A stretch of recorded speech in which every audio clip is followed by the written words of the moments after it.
To the surprise, I'm sure, of absolutely no one, the Cleveland Browns are living up to their Browns name. They are shit again in 2015. They find new ways to continue to defy all the odds and continue to do what the Browns do, which is just completely and totally suck year in and year out. I mean, we should start calling them the Cleveland Skid Marks because since they come back into the league in 1999, frankly, that organization has been one huge skid mark on the National Football League. I mean, Christ's sakes, you're losing Monday night games with a kick six return for a touchdown by a bad Ravens team. Oh, the Browns are such a mess. And then you've got the whole thing with Johnny Football. And if he's not busy sabotaging himself, the Cleveland Browns organization, most certainly the head coach Mike Pettin, seemed determined to sabotage the guy. So it leads you to ask, why would you ever draft a guy if you didn't believe in him? Why would you take the guy and never really give him a chance? Why are you setting out to intentionally sabotage the guy? Why do you want to make him look bad, make yourself look bad, and basically get everybody fired? I mean, you'd rather be right than do right, knowing that trying to be right, you're just going to be wrong because you're the fucking Browns. And then you've got the Dallas Cowboys, who are sitting at 3-8, and even in a horrible division like the NFC Least, they have absolutely no chance of making the playoffs whatsoever. They're cooked. Stick a fork in them. They're done, especially with Tony Romo hurting his collarbone again. Now he's out for the season. This is a team that hasn't won a game without Tony Romo as the starting quarterback in 2015, and this organization has made their own bed, and now they have to lie in it. Their chickens have come home to roost. For years, they've ignored the need to get a young backup quarterback to groom behind the franchise face in Tony Romo, knowing that Tony Romo has an injury history, knowing that he's in his mid-30s. You know, the Cowboys sit there going to a season with guys like Brandon Whedon and Matt Castle as their backup quarterbacks. What the hell do you expect? The Cowboys, just like the Browns, made their own bed in 2015, and now they have to lie in it.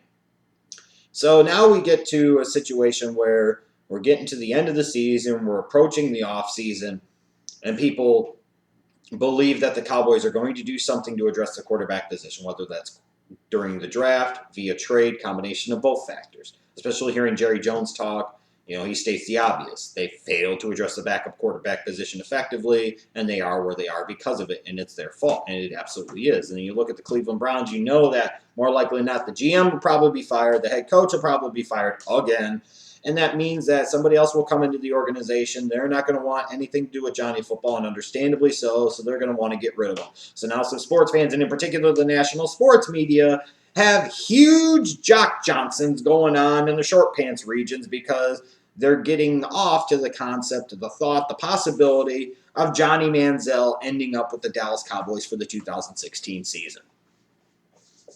Can you imagine the joygasm the media would have in the sports world if Johnny Manziel was a Dallas Cowboy? And in some ways, it only seems fitting, it only seems right, and it only seems like it's destined to be. It would just come 2 years after everybody thought it was perhaps going to happen. Now, in this particular case, I have to say, there's some legitimate thought process behind the Cowboys bringing in Johnny Manziel. When I look at it first, the one thing that Johnny Manziel never had in Cleveland during his young career is the support of the organization. They could sit there and play the company line that they supported him, but the simple fact of the matter is the owner, Jimmy Haslam, wanted Johnny Manziel, and at the end of the day, he's the owner. He's the one that called the shots because he owns the team. He signs everybody's paycheck.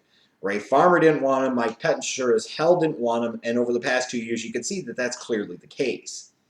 So they tried to put on the best public face possible, but they know that they never wanted this guy. They didn't want anything to do with him. They probably wanted Teddy Bridgewater.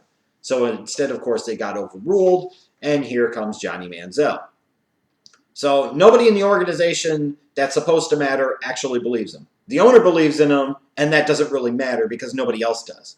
Well, when you're talking about the Dallas Cowboys, you know Jerry Jones believes in Johnny Manziel. You know he has a man crush for Johnny Manziel. If Jerry Jones would have been completely and totally in charge of the Cowboys' war room for the 2014 NFL draft, everybody knows that they would have taken Johnny Manziel, not Zach Martin, with that 16th overall pick.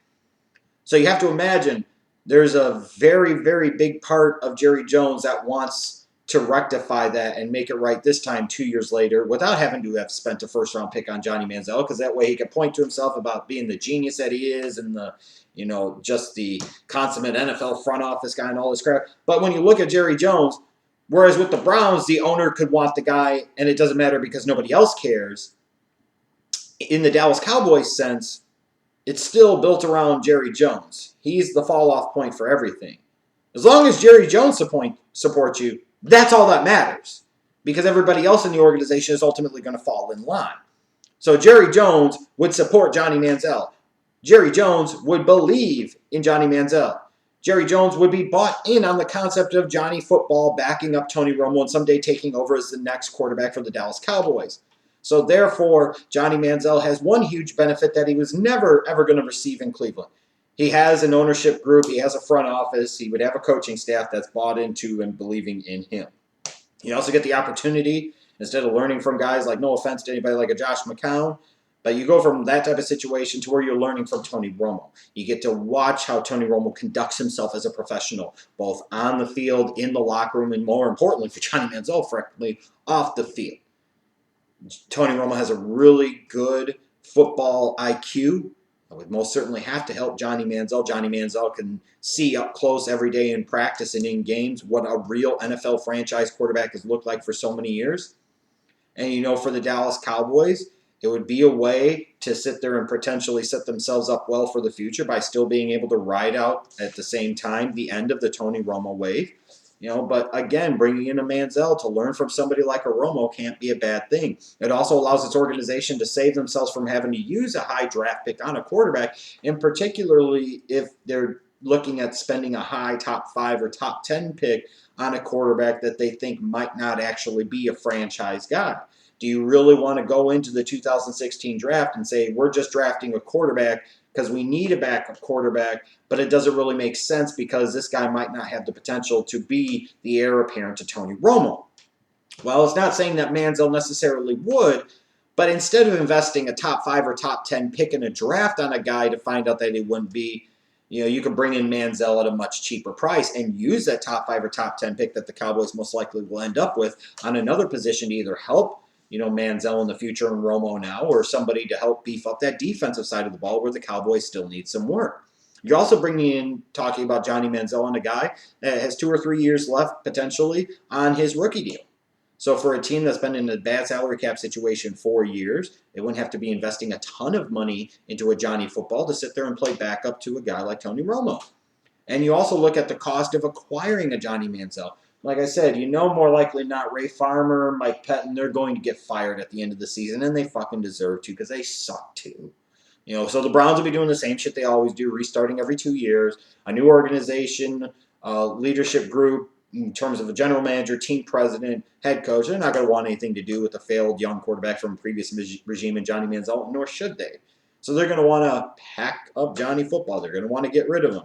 And they're probably not going to want to release him. They're going to try and get something out of him. So the Cowboys come in and say, hey, we'll give you a 5th-round pick or a 6th-round pick for Johnny Football. You know, it's a low-risk move for the Cowboys with a potential high reward. Or even if there's not much reward there, let's face it, at the end of the day, giving up a 5th or 6th-round pick is worth the gamble on a guy like Johnny Football because there is talent there. And from a Browns standpoint, at least the new leadership in the organization would be able to get something back for the Manziel investment. It would be a huge bust and a huge mistake, again, as this organization always makes, but at least we're giving them a chance to move on. But from a Cowboys standpoint, it's a low-cost, potentially no-cost move. If the Browns just release him, then they could just claim him and get him that way, potentially. It's very little risk and potentially a huge amount of long-term reward. I have some concerns about this, though. You know, when I look at bringing Johnny Manziel into the Dallas Cowboys organization, is that really the best situation that you could put him in? There's times where I think that Johnny Manziel is better suited for a place like Cleveland, not the Browns skid mark-ass organization, mind you, but a smaller market where attention is bright, but it's not as bright as a bigger city like, let's say, a Dallas. My concern is you're bringing in a guy like Johnny Manziel with 2 years of Cleveland skid mark stink all fucking over him. So now you got to overcome all of the crap that the Browns did to him the past 2 years, the lack of confidence they had in him, all the bad things that they taught him. You got to overcome that Cleveland Browns stink. Now you're also bringing him into a situation, into a volatile Cowboys locker room with guys like Des Bryant, potentially guys like Greg Hardy still being there, maybe. Is that really the best situation that you want to bring a guy like Johnny Manziel into? I don't know. Do you need another headache in a organization that has a lot of headaches on that freaking roster right now? On top of the fact that you'd be talking about taking Johnny Manziel and bringing him into Texas full time, into Dallas full time. It seems like when Johnny Manziel's in Texas, a lot of trouble seems to find him, and he finds a lot of trouble for himself. Is that really the best idea? Is to put him in that situation where he's going to be there around it all the time?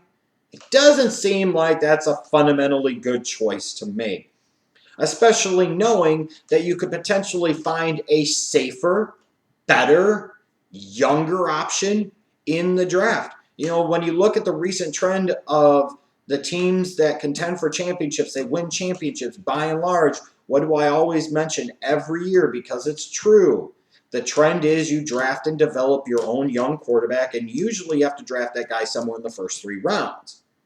So trading for a guy with 2 years of Cleveland Browns stink, a 5'11" quarterback who's a mediocre pocket passer who may never become a full-fledged pocket passer at the NFL level, seems to be a bad risk, even if it doesn't cost a whole lot, because it could just be one big circle jerk and a colossal waste of freaking time. All the while, you could potentially, as a Cowboys organization, bring in a guy that's 2 years younger than Manziel via the draft, has 2 to 3 years extra on his rookie deal compared to Johnny Manziel, without the Cleveland Browns stink, without some of the bad habits, without some of the off-the-field baggage. I mean, just to me, you know, the Cowboys, if they have that guy that's available to them in round 1 or round 2, they have to take him. They might have the hard on for Manziel, but the smarter move, the wiser move, would be to take the safer, potentially better option without the baggage off the field, without the Cleveland Browns stink on him. That's younger, that has even longer on his rookie deal, because that's important for this Cowboys organization long term, is continuing to try to find ways to create some salary cap flexibility while having a young backup quarterback that could replace Romo someday on a 4 to 5 year rookie deal is more appealing than a slightly older Johnny Manziel with only 2 to 3 years left on a rookie deal with all that baggage on and off the field. You know, when I look at this, I sit there and say, you know, this would make the media's day and probably make a lot of Cowboys fans' day. It would be like a whole full circle thing. Oh, they took Zach Martin, and a lot of people bitched about it and questioned it. I did too. So now they've got Zach Martin and they've got Johnny Manziel. Oh, what geniuses they are. You know, I don't know. I mean, I think this is one of these things that has the potential to happen. I think it's possible that it happens. I don't know if it's likely that it happens, but I think there is a real possibility that come next year, Johnny Manziel is a Dallas Cowboy. I just don't know if that's the best fit for Johnny Manziel as a football player and, more importantly, as a person. And from the Cowboys standpoint, even more importantly, I just don't know that it's the best decision for that organization when you take in the entirety of all the factors. I think they could find a great young option at quarterback in this upcoming draft class where there is some depth at the quarterback position that doesn't necessarily require having to take one in round 1 if the fit isn't right, if the player isn't right based off of the draft position. You get them younger, cheaper, for longer, without all of the baggage. Personally, I think the Cowboys should stay away from it. But Jerry Jones is Cowboys, or Jerry Jones is Cowboys, and Jerry Jones runs the show, and he's going to do what the fuck he wants to do. And if he's convinced that Manziel could be the long-term starter for the Cowboys, then that's what's going to happen, and everybody's just going to have to deal with it. And maybe from an NFL standpoint, that's what everybody involved wants, even if they don't want it. You know, maybe that's what we need. Maybe we need Johnny Manziel to suit it for the Dallas Cowboys and become the answer at quarterback for them long term. Manziel's got the stink of a bust all over him, and he looks like he's this close to actually being out of the league. So maybe if any organization was going to potentially be able to save him, it would be the Dallas Cowboys. But again, I just don't know about the fit, and I think the Cowboys could do better for themselves, and I think they should look to do better for themselves than this.